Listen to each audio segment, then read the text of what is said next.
Hi everyone, what's up and welcome back to the Shiny Ranko channel. Now today I'm going to show you guys a very interesting combo using the Odd Eyes deck. So Odd Eyes Pendulum is where it began for pendulums overall. This is where it started. You might not be familiar with this card because it's not really used, but I can tell you that this card is one of the absolute best card in the Odd Eyes deck completely. Persons just don't know what it can do. And before it wasn't that useful compared to now. Because the game has changed, we've got new cards, and this card is actually the best Odd Eyes card now. I can actually go through the pros and cons of this card because most of you don't know what it does. In scale, you have to tribute a Supreme King monster and destroy itself to add any pendulum monster with 1500 or less attack. Now, when I say 1500 or less pendulums, Servant immediately comes to mind. This card searches for Servant, but more importantly, it searches for Rescue Hamster. So it searches for any pendulum. No, this is not during the end phase like regular Odd Eyes. You do this in your main phase. And it's not a hard once per turn. To the monster effect, it does exactly what Odd Eyes do. When it attacks, it does double damage. Alright, let me not lie to you. When any of your pendulum monsters attack, it does double damage. So yes, it's far better than Odd Eyes.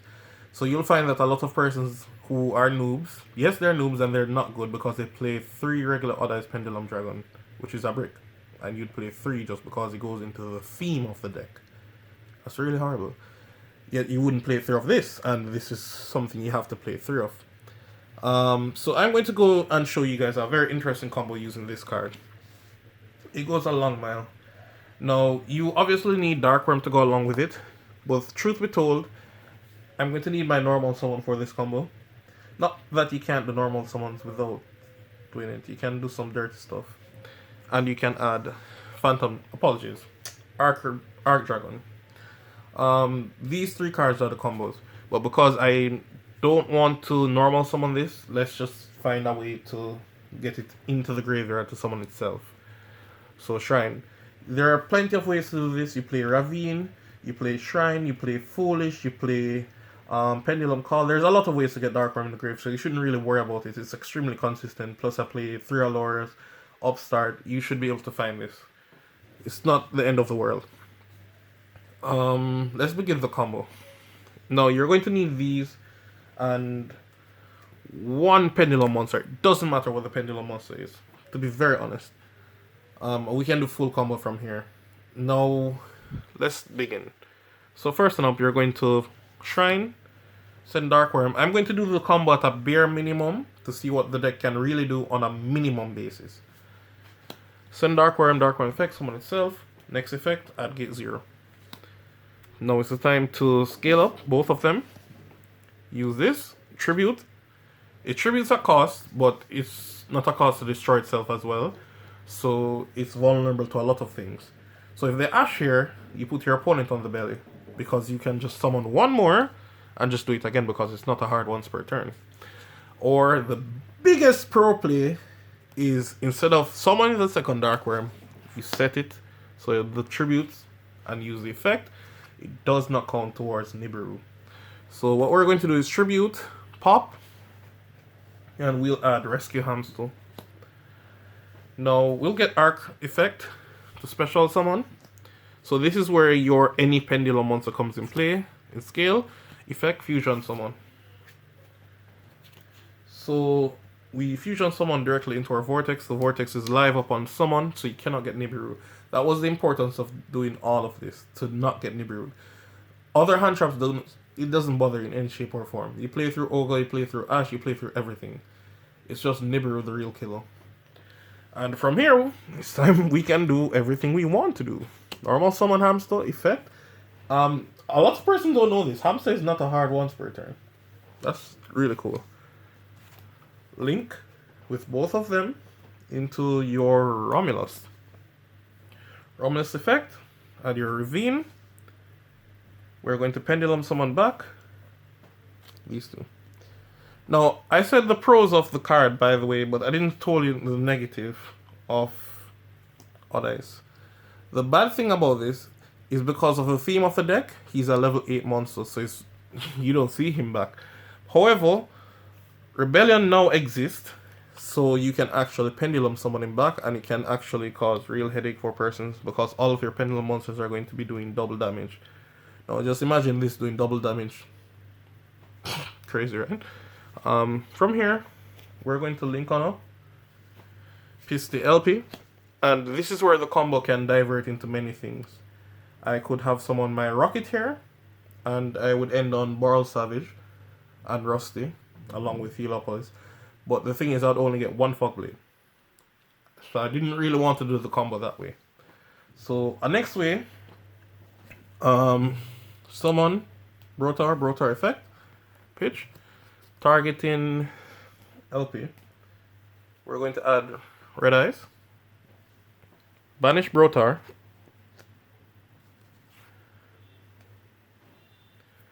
apologies, banish Red Eyes, summon Red Eyes. Then from here we'll use Pisces effect, summon back Brotar. Yeah, we link someone here into Heliopolis. From here, we link with both of these into Delengros. Red MD effect. Summon back Brotar. You can summon back any of your monsters, it really doesn't matter. As long as they're dark. Actually, it has to be Brotar because you don't have any of the dark monsters in the grave. Find your Rusty Bardiche. Rusty's effect. You'll send Boots to set a Fog Blade. Use the next Boots effect. Add the next Fog Blade. So you end on 5 interruptions. Yes, because Heliopolis is going to go into something that's going to interrupt your opponent. So let me explain from here the pro play from here. The Heliopolis is here. You have many options.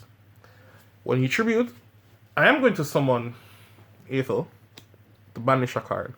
And the reason why Aether is so good, in the event I got Dark Ruler, it will still tear up my opponent. The option B would be for Morphic Sloth. Sloth is absolutely broken.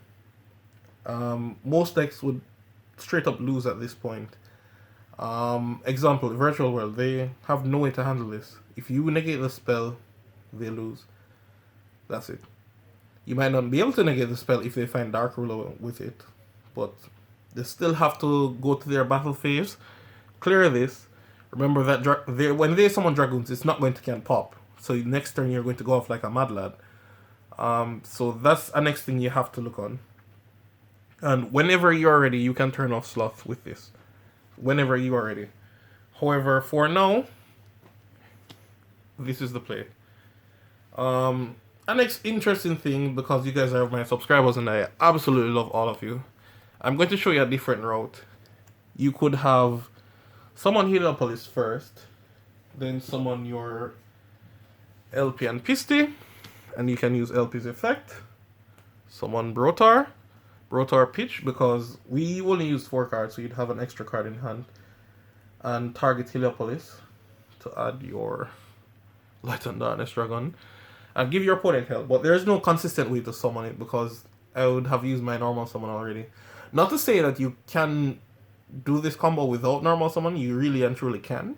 It's just that the reason why I do it is because I want to play around Nibiru.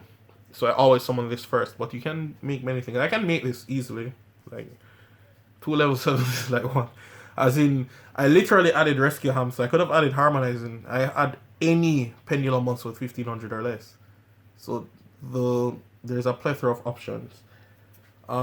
Little fun fact, what I wanted to show you is just that little ruling related to this.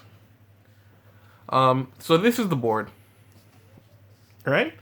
The red MD is actually important because it leads to OTK into your Boral Sword next turn. So yeah, it's really important for that. Moving on from there. Apart from the red MD, if your opponent Dark Ruler, because Dark Ruler is the strongest card, this is why I didn't want to do the Boral Savage way, because you end on 1 Fog Blade, and if the Dark Ruler instantly lose because only the Heliopolis can do something. In this scenario, if my opponent activates Dark Ruler no more, you chain your Fog Blade targeting your Heliopolis spheres. Most persons would wonder, why would I want to negate it? The truth be told, Dark Ruler will only be negating this. everything else is not going to be important because they don't have live effects anyways. The reason of doing this is that Dark Ruler cannot negate a card that is already negated. Alright? So you might be saying, okay, so what's the importance of that? Fogblade only negates a card while it is face up on the field. So when you tribute as cost, this goes to the grave immediately, and your spheres will go through because it's not on the field. So cards that resolve in the graveyard are not on field with Fogblade will resolve. So you get the bounce, then you get the special summon from your deck, and you get to banish the next card. You still have the next Fogblade, and then upon doing that, if they destroy something, I don't really care what. They don't want to touch this because Arc is in scale. If they destroy it, it's going to come back, bounce a card, and it can negate because I didn't negate earlier. So they cannot touch this. Logically, they'll touch Red MD. Unfortunate for us, but that is what it is. If they do that, Brotar effect to summon itself. As before, as I said, I didn't use all the cards in my hand, so you'd have a card to discard and add your Chaos Dragon Legionnaire. And how much monsters do you have? Light and Dark? Guaranteed. Guaranteed you have these. So you're going to wreck them. So your following turn play, banish.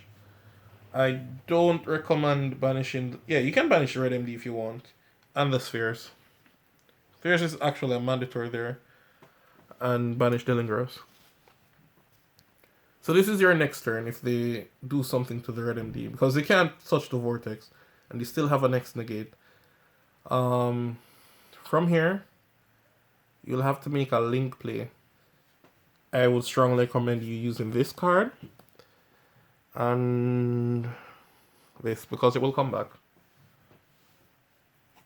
Go into your cross sheep on this side. Because it will be pointing to a fusion monster, so I can monster reborn whenever I'm ready. And you get the Pendulum Summon back. You sent a lot of monsters, some strong monsters to the extra deck. Unfortunately, you can't really bring back everything. I cannot activate Sheep Effect in this scenario. But what I can do is that I can link someone into IP. Once I make IP, I don't think IP is in my stuff right now, but it's actually in the deck. I have 2 IPs actually. From here, you will still not get the effect. Oh my. Oh, sorry. I know what I did wrong. It's okay. You see, because it's pointing on that side, it's a headache. You can just go directly into your Borrel Sword, but I didn't want to play it out like that. I really wanted to Monster Reborn and get back. Wait, what was I saying? Yes, this is the play. IP effect. You don't have to summon where Cross Sheep points to. And persons think that you have to summon a fusion monster. No, you can summon anything as long as it points to a fusion monster. So from here, you'll get your Monster Reborn. What I recommend reborn in here is your Pisty. And unfortunately, that was the card face down. So you'll reborn Pisty. Make your Borrel Sword. Borrel Sword is not on me right now. Okay. So yeah, that's it. You're going to make Borrel Sword. Pisty will summon back something. You get to summon back your Red Eyes Darkness Metal. And then you get to slap them in their face because Red MD is going to bring back your Legionnaire. So yeah, it's an interesting combo. Alright, so yeah, guys, this would be the board that you're going to try and OTK with the next turn. Well, not really try. More like do. So this is the combo, guys, for Odd Eyes. Really good. It's a little more on the consistent side. And let me show you why. Even though it required 3 cards, let me tell you, the hardest card to find in the combo is Dark Worm. Not really important right now. This is the key to all evil. The hardest card to get access to is your Dark Worm without normal summon. You can do the combo if you don't normal summon your... Well, if you are forced to normal summon your Dark Worm, you can still do the combo and on a very similar board. But the key trouble is that you couldn't play around Nibiru. But the truth be told, you can find this hand very easily. You play 3 Rebellions, 3 Arc Dragons, 3 Supreme King, 3 Sky Iris. Sky Iris leads into your Dark Worm, by the way. So if you are short on any of these cards, this isn't even a hard once per turn. It's not a hard once per turn. So the combo is very consistent. And you play with draw cards like Allure. Allure is a 3+1 with Pisty. Because if you banish any of these, you can just summon them back with Pisty later on. So they're not actually neg ones. It's similar to when Thunder Dragon uses Allure. You just go plus. So that's a very interesting combo for you guys to look at. I haven't made a solid deck profile as yet because I'm testing a lot of things before I make the build. It's still competitive enough to beat ordinary decks, like even tier 1 decks right now. It's very easy to beat them. This is Pendulums. If you go first, you're going to destroy them. They're not going to can play. Alright guys, you can tell me any of your opinions down below in the comment section. The video has been gone long enough. So rate, comment, subscribe, and I'm out. Peace.